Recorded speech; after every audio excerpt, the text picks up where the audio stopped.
Hi, I'm Leslie Clayton, founder of the Joyous Heart Network. And I'm here with two new friends. These are my new special friends that I met through the radical forgiveness process. And it's Jim Harger and Alison Brooks of the Atlanta Psychotherapy and Energy Medicine practice. They're out of Norcross, Georgia. They're using some really cool healing tools for helping people with trauma and all kinds of issues, including medical issues. So I'd love for you guys, Allison and Jim, to tell us a little bit more about you and your practice and who you are. So take it away. Okay, so my journey started many years ago when I worked in conventional medicine as a registered respiratory therapist. And at that very young age, I was paying attention to this phenomena where people would show up in the hospital for testing. They would appear initially really healthy and vibrant and happy and, looking like they're living their lives, and they're coming in for these testing procedures due to symptoms that are bothersome. They would get their diagnosis, and then, of course, they would be admitted for either treatment or surgery, and in a course of just a few weeks, they would go from looking like vibrant people to sick and dying in just a few weeks. And I used to think that this was very interesting. Of course, I didn't know enough at this young age what could be happening, the power of the mind taking over the physical. But anyway, I did spend many years in the conventional medical setting. It became very apparent to me that there was one piece missing in that setting, and that was taking care of the whole body. It wasn't just about the symptoms. And I went back to school to study naturopathic medicine, and all of this was my own journey trying to heal myself, quite honestly, because I myself suffered from an illness that no one was able to diagnose. They couldn't get the symptoms. There was no documentation as to what, for what I was experiencing, and they were pretty much telling me it's all in my head. Oh. And I knew that I was not having grand mal seizures from something in my head that was undiagnosable. So I was going through my own process trying to feel better myself. And yes, I did discover what was wrong with me, or out of balance, I should say. And food, I learned the power of food as medicine and started to research herbal and holistic treatments, and this is what led me into naturopathic medicine. And so I spent 20 plus years in clinical setting, taking care of pretty much every conceivable terminal condition that you could think of, including the last several years dealing primarily with autistic children. Oh. So I've seen quite a bit of functional lab tests. I have witnessed and was present to many so-called healings, and those that should have healed but did not. And in the course of my journey in the medical arena, I did bear witness to 3 spontaneous healings. These were people that were terminally ill. Chemotherapy did not work.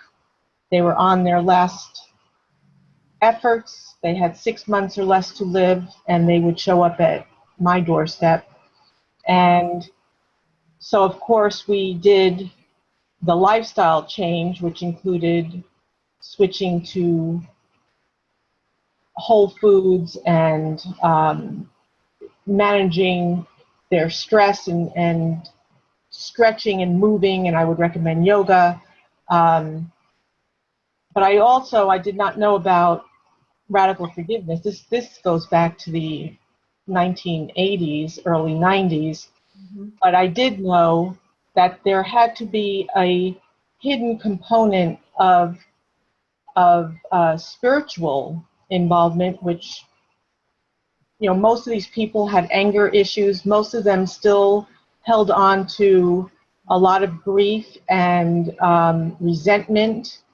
And I knew that that too had to be a part of the entire package for Mm-hmm. healing. So I would make recommendations in regards to books to read. I would suggest that they go for body work, etc. And so the spontaneous healings that I witnessed were people that really embraced and did it all. And it was when the soul body as well as the physical body all came into alignment and balance, poof, the disease vanished. And I am not talking about remission, I'm talking about gone.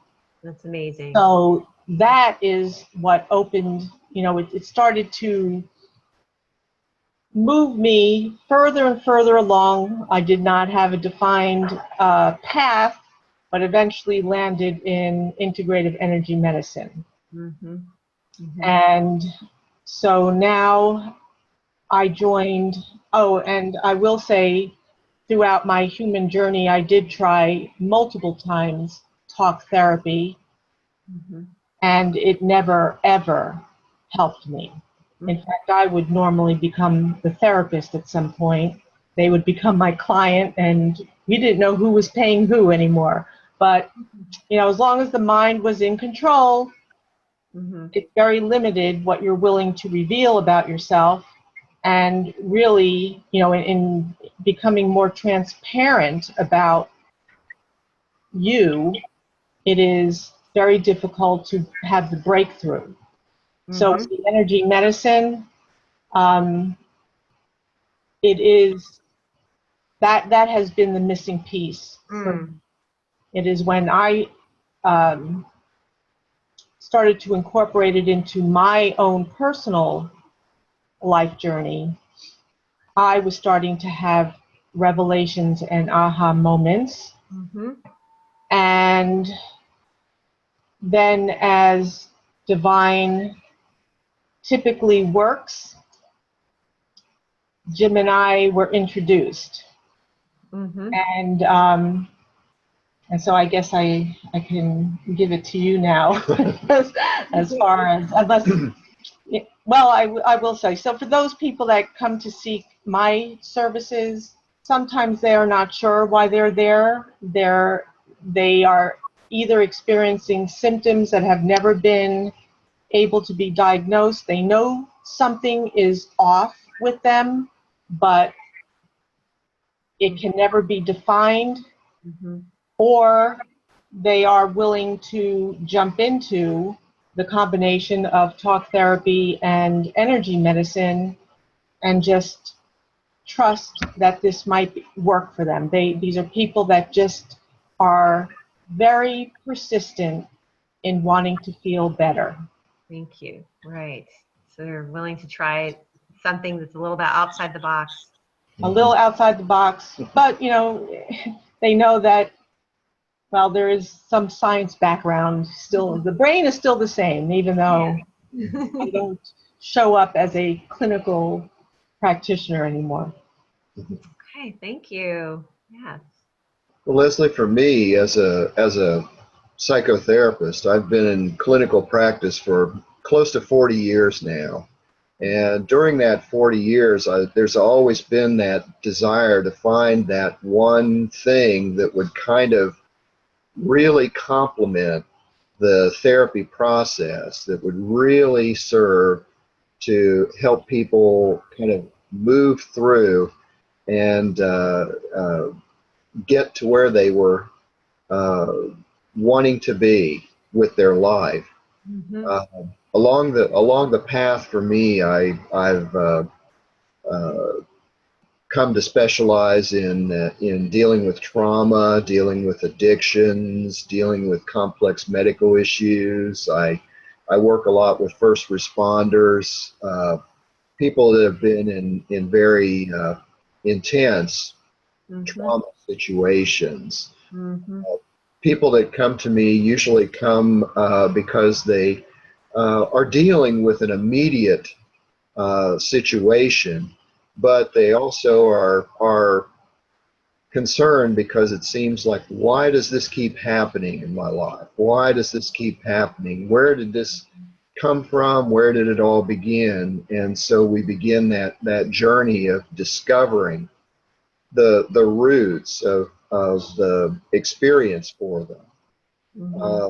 Now, along the way, I began to incorporate a lot of things that were at one point considered out there on the fringe. When you're bringing in yoga techniques or Tai Chi, Qigong breath work, things like that. And people kind of would look at you like, well, what's this got to do with why I'm here? But they would begin to see that this would actually help them in terms of kind of moving through that process. But we would still always come up against kind of the immovable barriers, the things that they just would find themselves stuck. And then that's when I learned about energy medicine. I was introduced to Alison. We began talking about energy medicine. I had a firsthand experience with it. We began to see how applying the energy work with psychotherapy, as well as all these other techniques, could give people not only very, very useful and practical tools that could help them in managing, the anxiety and gaining insight, but actually moving through this process and getting down to root cause. And so now in our practice, we're doing things very differently. I work with people as a psychotherapist, but then I will have the client see Alison to do some energy work. We'll consult together. We've found that this really will help to identify and then move people through that process at a much faster rate than the traditional therapy. It seems like it kind of cuts the process down by about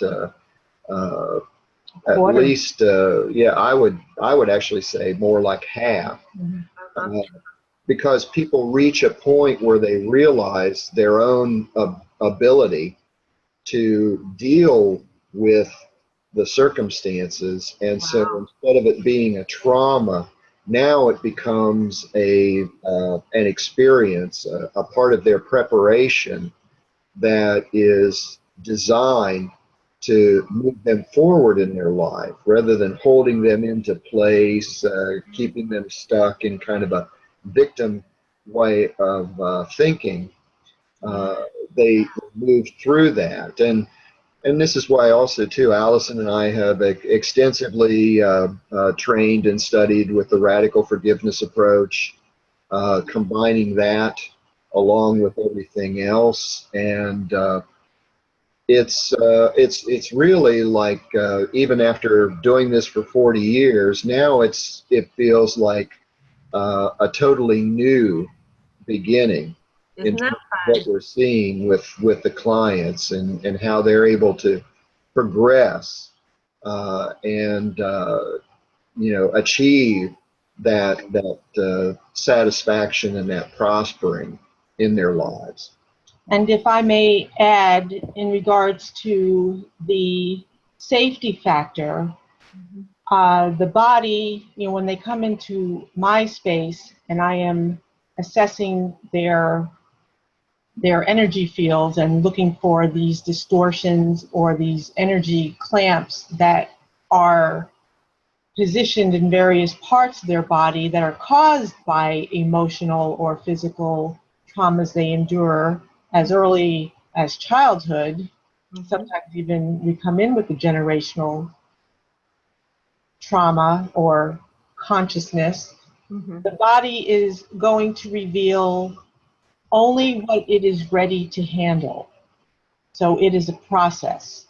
And like peeling the skins of an onion, it's going to reveal what it absolutely can handle right now.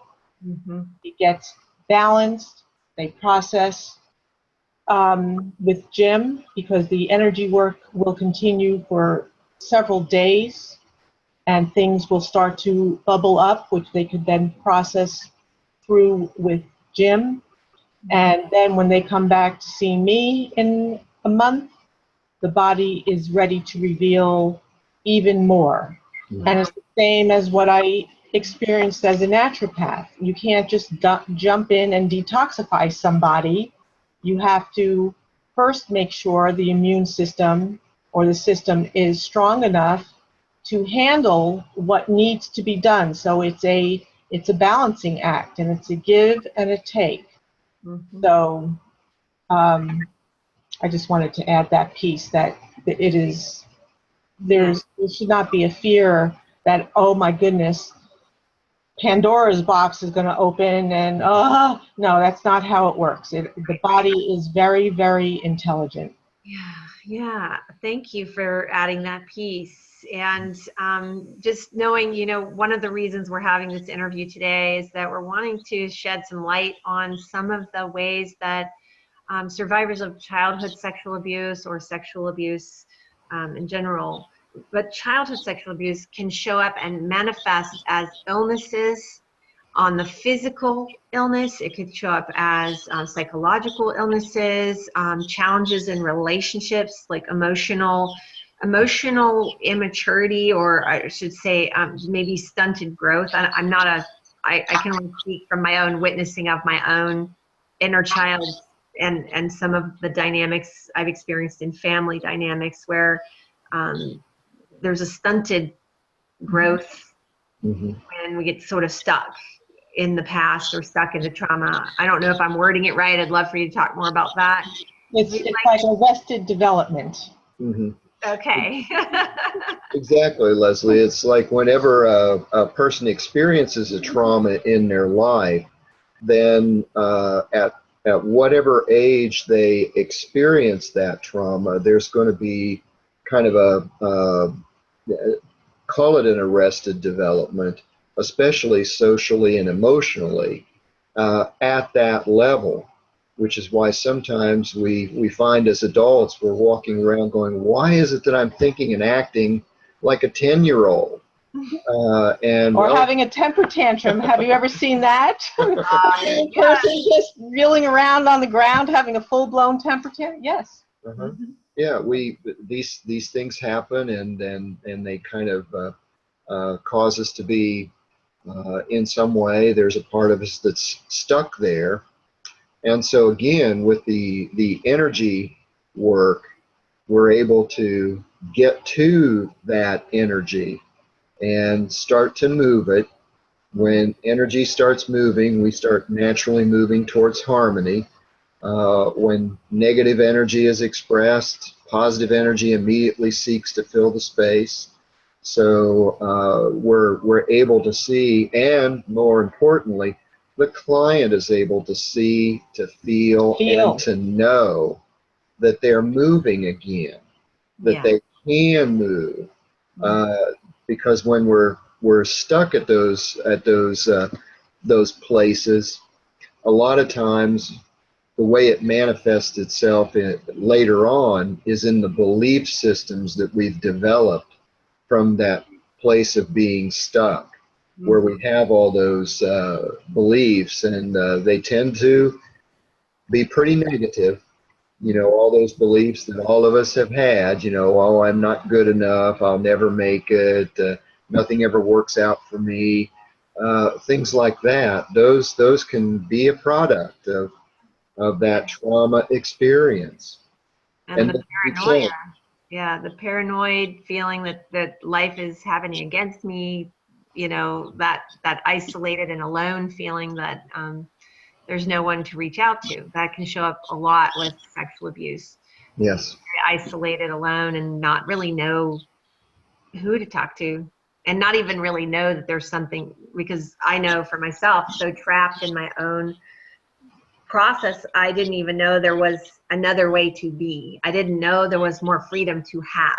Mm-hmm. Mm-hmm. I didn't know that I could actually have more joy.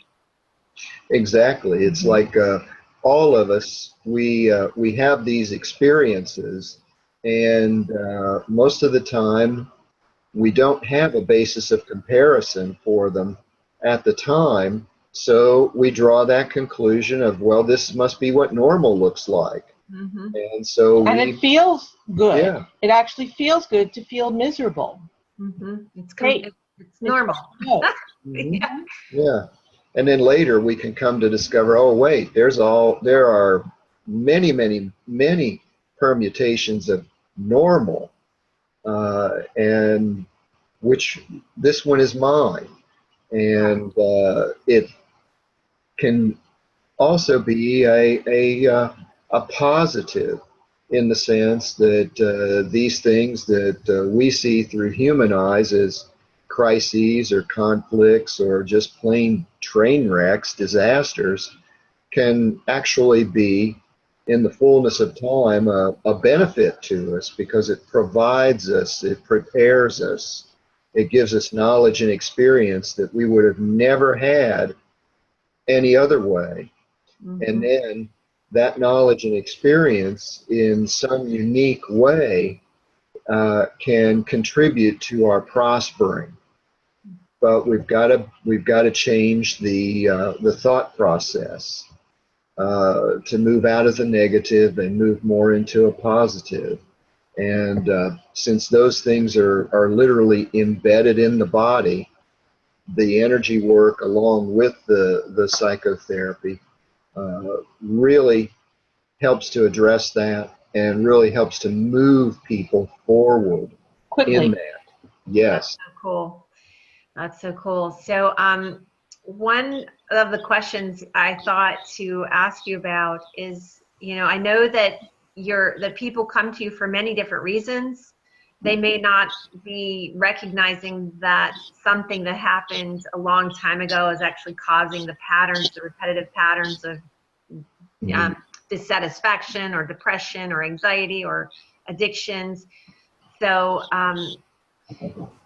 knowing that, like, one of the things I've been asking a lot of the interviewees is, what percentage of the people that you work with could, if it's possible for you to say, that actually once you get to the root of some of those issues, how often does it show up that it actually comes from some kind of sexual abuse or sexual trauma or something that was confusing sexually at a young age?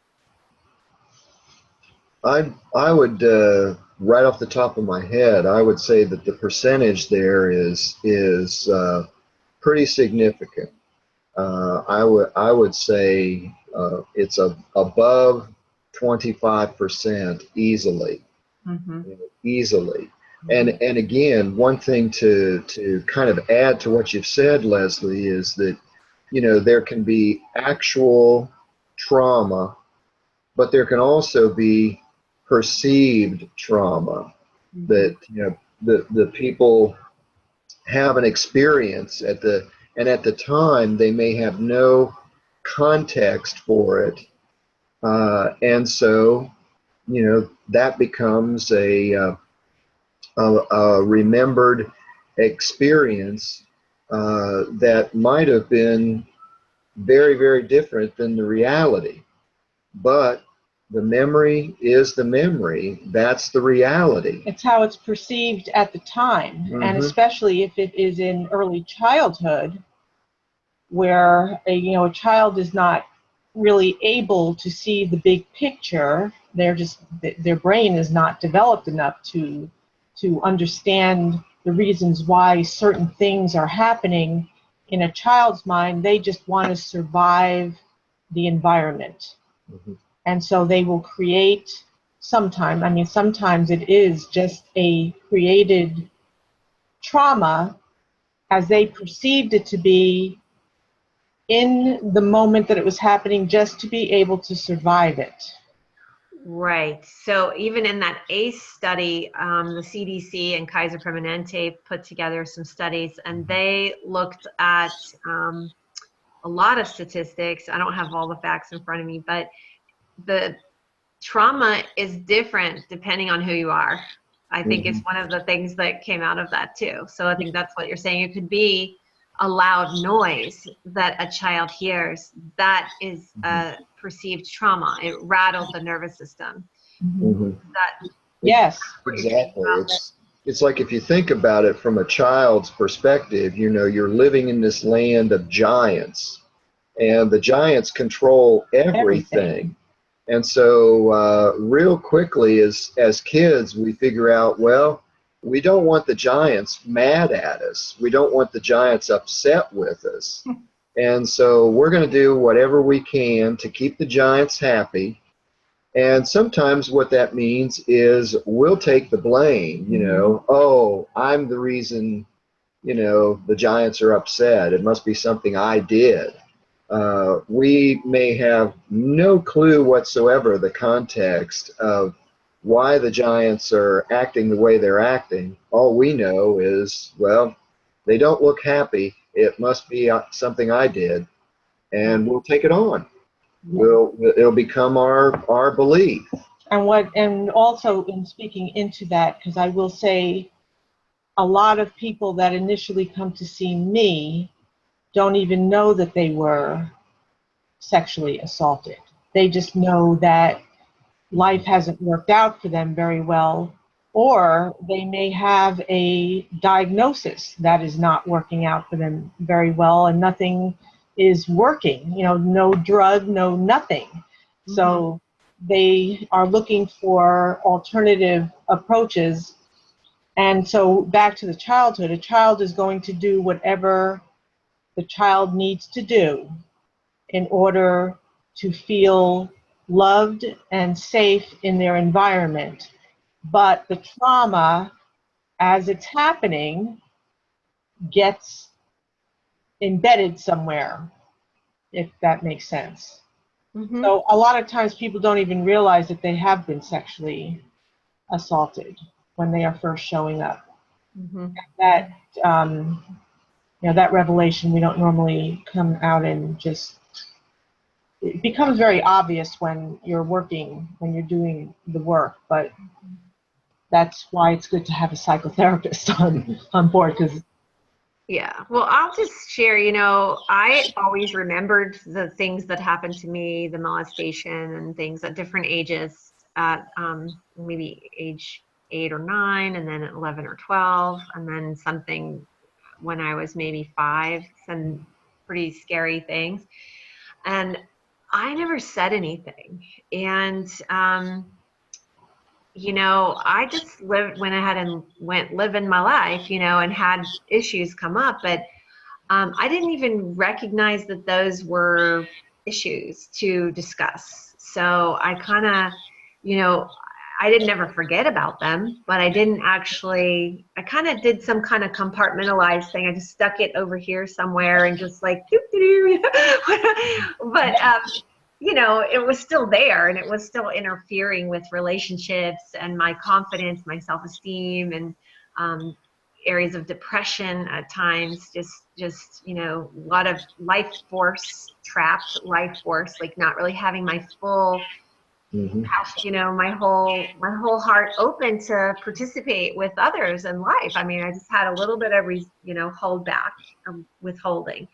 So that's always been very interesting to me, at how it's so elusive, even though it's like a real thing. Like, I didn't forget about it, but I just didn't even put any value to it that it needed to be even looked at.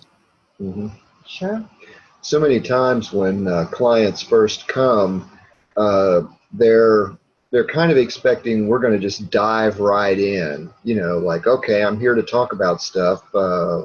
Ask me questions and whatnot. And for me, one of the things I really want to do is to establish uh, that safe zone for people to work in their therapy.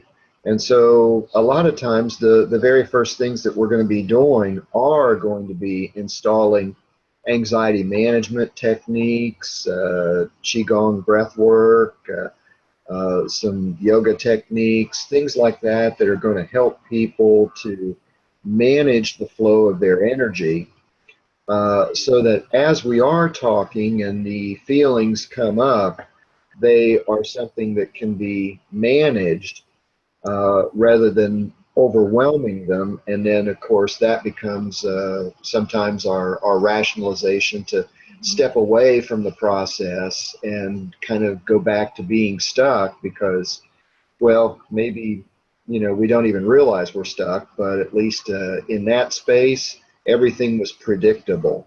Mm-hmm. Knew how to work that. Yep, yep. So the breath, We don't. the breath and the postures of Qigong and the embodiment. So that, what about somatic experiencing? Would you say that it's a form of somatic experiencing? Maybe, I know that's a formal training, but just that embodied learning to feel the sensory awareness and aliveness in the body is present time. Yeah.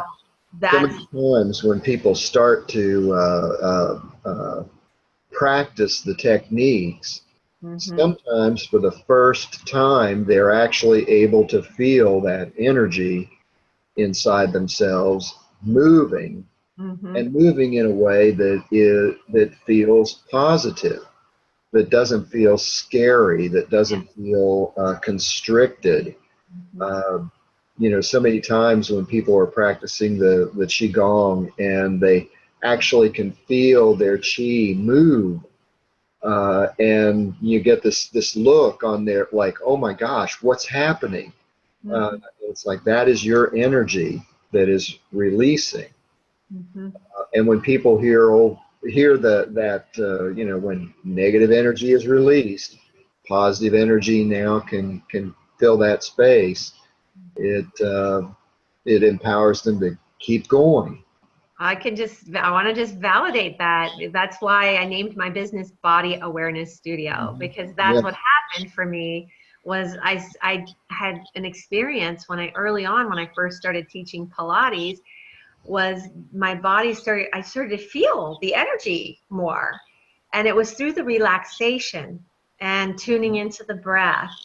And I was a dancer before that. So I was always, since age 8, studying ballet and dance. And I had a professional dance career, but it was only, after a car accident and then rehabbing and then starting Pilates, that I had an experience that I had that happen. So I just want to validate how exciting that was for me to feel the energy moving. And it was so exciting. I actually named my business that, and I've been committed to using the Pilates practice as a way to help people become more embodied. So more consciousness in the body. So I just want to really validate that. That still gets me all alive and juicy. And it's like, oh my gosh, can you feel how that feels so good to relax and feel the energy. So yeah, love that. Love that you guys are doing that.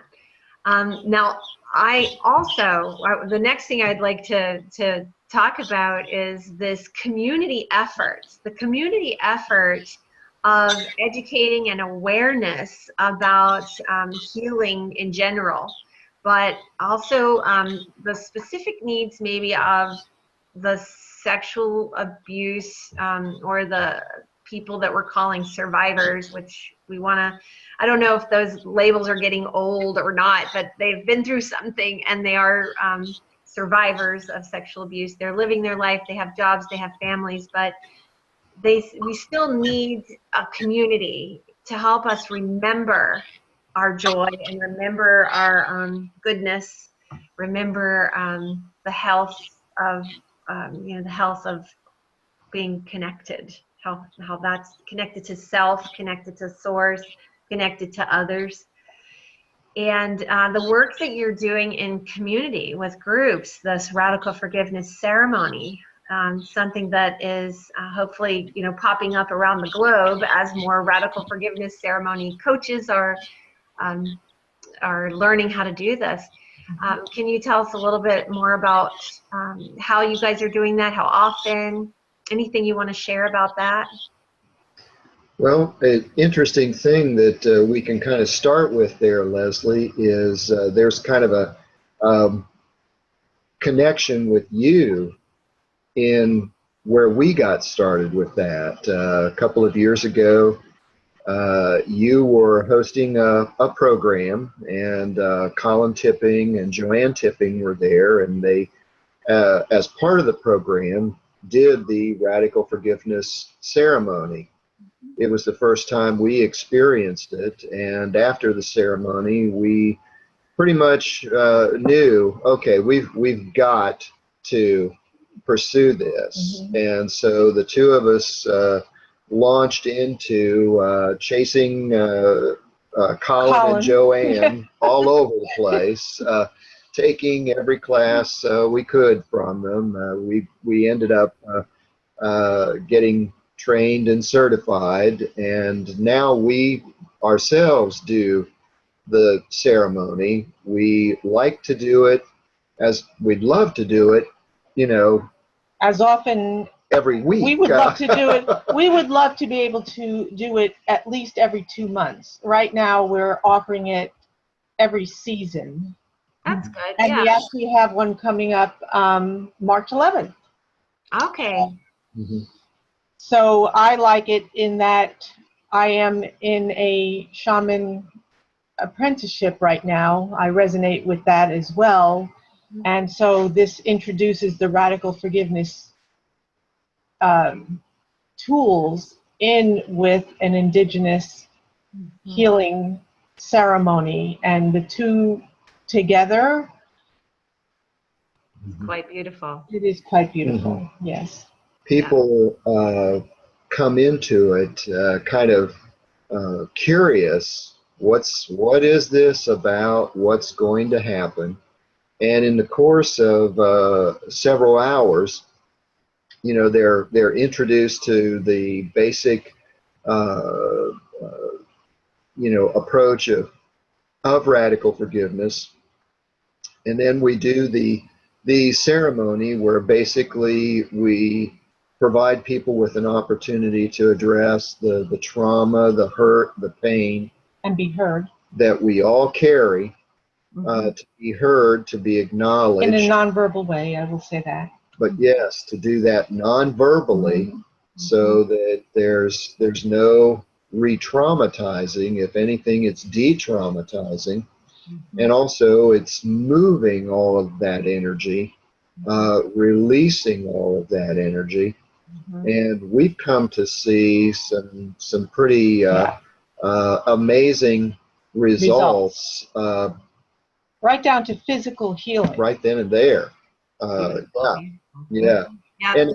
And always, every time that we've done the ceremony, the thing that is very, very apparent is if you could compare the kind of the emotional energy that's present in the room at the beginning, and then compare it to the emotional energy that's available in the room at the end, there's a huge shift. Huge difference, a very huge difference. We kind of joke around about it because when we conclude the ceremony, we kind of have to chase people out.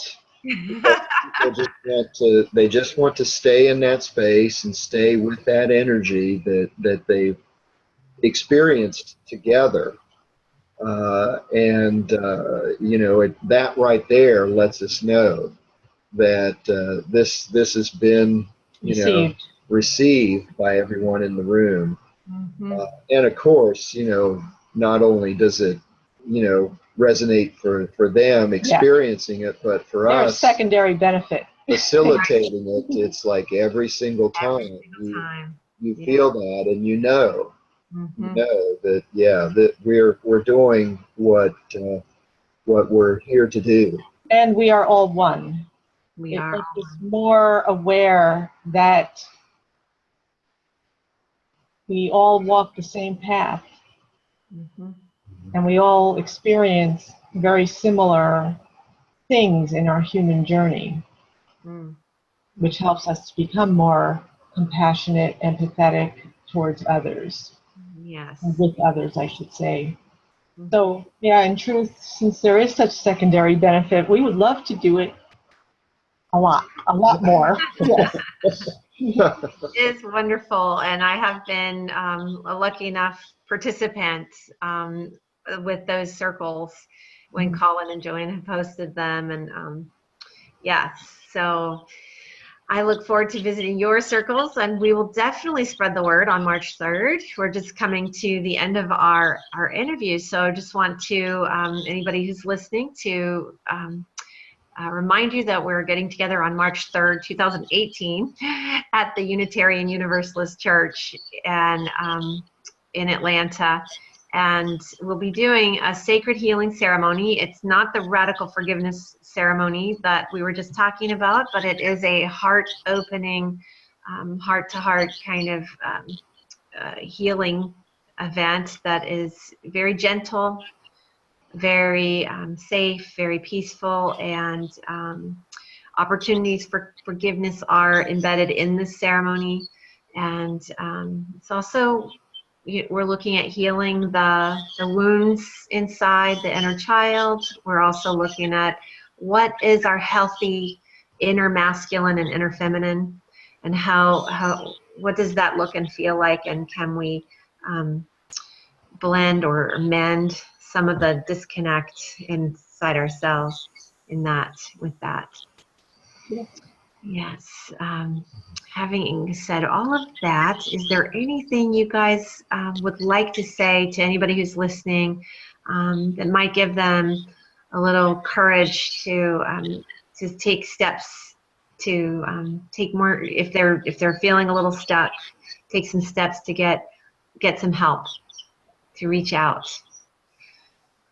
Well, I'll go first. In the first session that I do with people, of course, I do a full assessment of all of the energy fields, but I always ask them if I could be your magic genie and I could send you out of here with one overt change.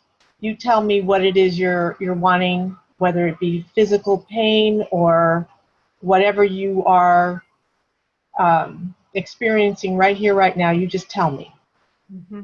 And I do my best to get to the root of that during the session, and most times they leave feeling they know that they feel better.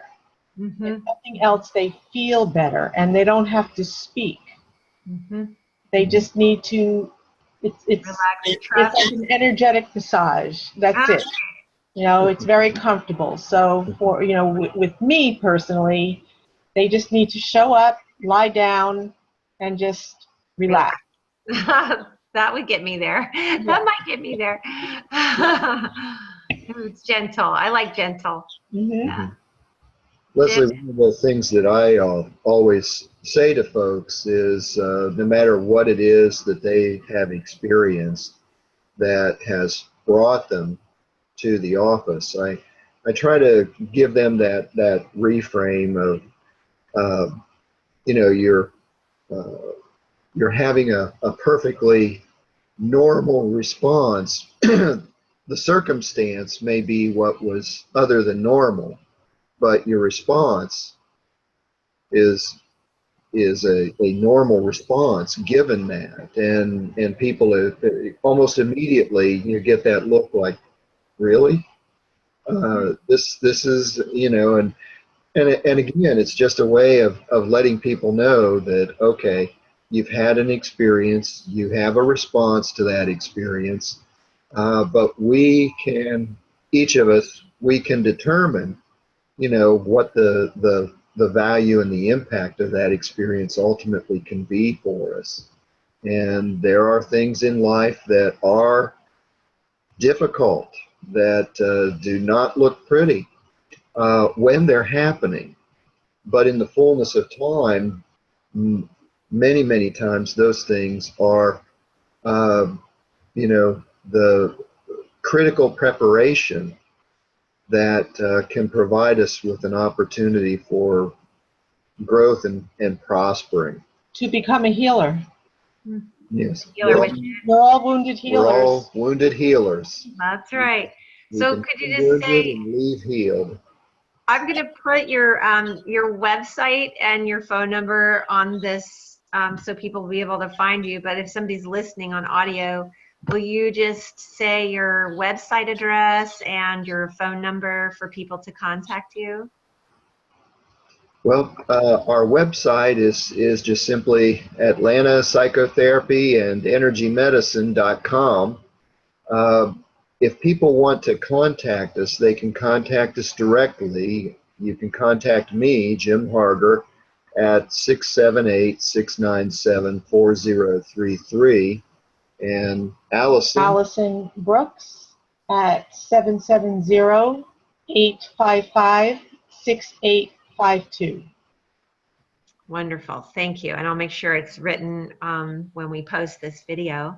Thank you to anybody who's listening. We really appreciate your listening and sharing our message and joining our network of wounded healers, as we are all wounded healers for each other. And it's, you know, it takes a village, it really does, to help lend a hand to someone who may be suffering and may not know what direction to go or who is a safe person to talk to. So we're all in this together. As Alison was saying, we are all one, and I really believe that. And every heart matters. So your heart matters just as much as mine and Alison and Jim's. Thank you. Thanks for being here with me today, guys. Really loved Thank you, Leslie. meeting you and having this conversation. See you soon. Mm-hmm.